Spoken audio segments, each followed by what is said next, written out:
Well, we've all been talking the turnovers. You guys only have the 10, and you could maybe set an NFL record if you keep it at that. From your view, what's sort of been the key to getting that done this year? Certainly an emphasis. Starts with Pete. We just kind of take it one game at a time. We talk about, we do drills every week that prepare for that. That was in place long before I got here. So I think it starts with Pete, starts with the organizational belief. Then it goes to the players doing things fundamentally the right way, the way they carry the football. They believe in it, getting the ball in their right arm, stuff like that. Russ obviously makes really good decisions. That certainly helps. But it's just something that we do. It's something we believe in, and it's been working out good for us. Obviously, no team wants to turn the ball over and says, "Hey, we're going to be sloppy with the ball." Well, how you've been around the league a lot? How unique is that to Pete? Everybody talks about it. I mean, every team I've ever been on talks about it. I think we go above and beyond in terms of the way we teach it, the way it is talked about in front of the room, offense, defense. It's truly a team philosophy rather than me just standing up there offensively. I mean, it's talked about with the entire group. That's probably a little bit different. So I think we take it a little bit farther maybe than other places I've been. It's easy when the emphasis starts at the top and what you believe in, and then of course when you're doing it and you're having success and you're winning, that certainly helps. Are you aware of that record? I'm not. It's I think you guys have 10 turnovers right now, and that would be the tie for the fewest in NFL history if it holds up. Cool. What would that record be? Again, we'd love to go another game. We kind of talk in terms of streaks. We're 2 games into a streak, I think. So we're not worried about the record. We're worried about going a third straight game without giving the ball up. Not that word, but does it embolden you? Do you think, well, I got a risk-averse quarterback and I got a tailback who's carried it 228 times and only lost 2 fumbles, that maybe you call plays and take a little more risk play calling? No. Again, we're playing to win. We're excited about this opportunity. We want to continue the momentum that we have. We're playing really good football right now. We're playing with a lot of confidence, so absolutely not. We'll just go call the game and see how it unfolds. That last drive when you guys got the ball back, when it was 31-28, and you kind of throw the deep passes, what was your thought process sort of as that started? That was kind of, honestly, it was just kind of an adjustment to what they decided to do defensively.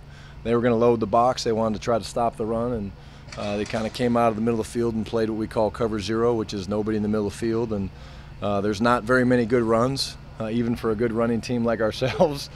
I was asking for some thoughts, and it was very quiet on the headphones. Normally that means that there's not a lot of good ideas. So it was something that we saw that they had done. Actually, Brennan Carroll did a great job kind of in his advanced work of it. We kind of knew that was something that they might do, and so we were kind of prepared for it. How much is that just on Russell to see that and say, okay, we need to check out this and get to a shot to take advantage? A little bit, yeah. I mean, we certainly called some of them. We gave him some freedom to get to the looks that he saw. Made a great throw to Tyler, the moon ball down the boundary. Again, I've told you guys, I think he's the best I've been around, deep ball thrower. That was unbelievable. And then, of course, Tyler's ability to make that catch and then come right back, and Doug to win man-to-man and make the catch down to the boundary. Those were huge plays, game-changing plays that, again, they do it every day out here in practice. So it's, again, the practice carrying over to the game field. That throw to Tyler, where does that rank among Russell's best that you've seen this year? It's definitely up there. The one to Demo is pretty cool against Carolina, maybe because of the circumstances, but it's definitely up there.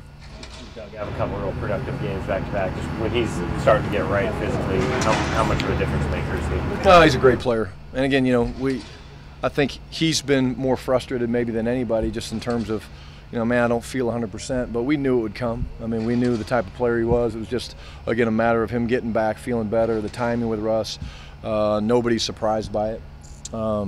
So just he's a terrific player, great competitor, and he's a matchup problem for people because he can do so many things, both in the slot, outside. Great player. What made the throw to Lockett so difficult? Again, we knew it would be tight coverage. Just to have the timing to drop it in the way he did with that amount of air, it's not really easy to do. To throw a ball that far and kind of land it, pinpoint accuracy, that's hard to do. Again, Tyler's done a great job this year of kind of holding people off and making those plays. So it was really the two of them working together. Was it a challenge at all with the offensive line and having George and then guys going out and stuff like that, moving people around? You know, normally during the game, I mean, it's pretty chaotic anyways, but you just, honestly, the next man up principle is real. I mean, it's football and things come up, but there were some things during timeouts that we were trying to work through that maybe wouldn't be the optimal thing you'd want to be dealing with. But obviously Coach Solari does a great job with those guys, and we really believe that we've got a terrific group up there, and so whoever plays, we have confidence in that they'll play well. I mean, how much does that help now you got a full game out of George at that spot, and you've seen Ethan maybe kind of bounce back a little bit? Again, you know, George, I think we knew the type of talent he was. I don't know, well, I guess a few tackles have caught balls now. But to see him go and play against a really good player in Justin Houston and play well, and then, you know, kind of tweaked his ankle early to bounce back, didn't miss any time. And then I thought Ethan played really well. Against a good front, I still think Chris Jones, like I mentioned last week, is one of the best interior defensive linemen in the league, and he showed that last week, but those guys battled. Brian, I know it's not easy to think back 13 weeks, but it was week 3 where the run game really got back going. And now you have a chance to end the season as the top running team in the league. What do you remember about just the conversations around the emphasis of that between week 2 and week 3 and how that translated into what we've seen the rest of the year? Yeah, I think, you know, the big thing that I've spoken about is Pete and I came back from Chicago, and Tuesday morning, I guess it was Monday night game. He and I sat down and kind of had a little heart-to-heart, and there were things that he and I just wanted to make sure we were on the same page about. And it wasn't just the running game. It was kind of he and I continuing to build our relationship. And it was an awesome meeting. I mean, it probably lasted about an hour, and we talked about a ton of different stuff. And I know I came out of that meeting feeling really good just about the direction where we wanted to go. And it's easy to do that. But then, and I think that speaks to Pete as a head coach, that we could have that conversation. It was very open. I mean, it was both of us speaking our mind. But then to apply it is something completely different. That's them. That's the players. That's them, again, buying into the message, buying into what Pete said, buying into what we said as a staff. And again, I don't think you always sit there and say, okay, hey, we're going to make this philosophy and go do this, and then you think you're going to be the best in the league at it. But again, we don't really look at the stats. We just look at each game, and this will be another tough game to run the football. I mean, they're going to load the box, and they're going to try to run through and all that stuff. So that's the cool thing that I think that I've learned from Pete is the way he approaches each game, no matter who you're playing, where you're playing, what it's for. It's just the next game, and that's something that I've been around a long time. I've not really heard people make reference to that before. When did you start to feel like this offense was what you thought it could be and should be? Was it that next game, or was it to take a few weeks? No, you know, I think honestly Carolina was big, just because again we were running the ball so well. But then again, to go in to play a really good defense, to have them challenge us in the running game, and to have us be able to go and make those plays. I'm not gonna say I was surprised by it, but that's kind of where I was like, okay, we're really pretty hard to defend because of we're gonna run the ball well, and then if you want to stop that or you're gonna load up the box, we've got weapons that can do that. So that's probably the game I look back on where I was like, okay, we're pretty difficult to deal with.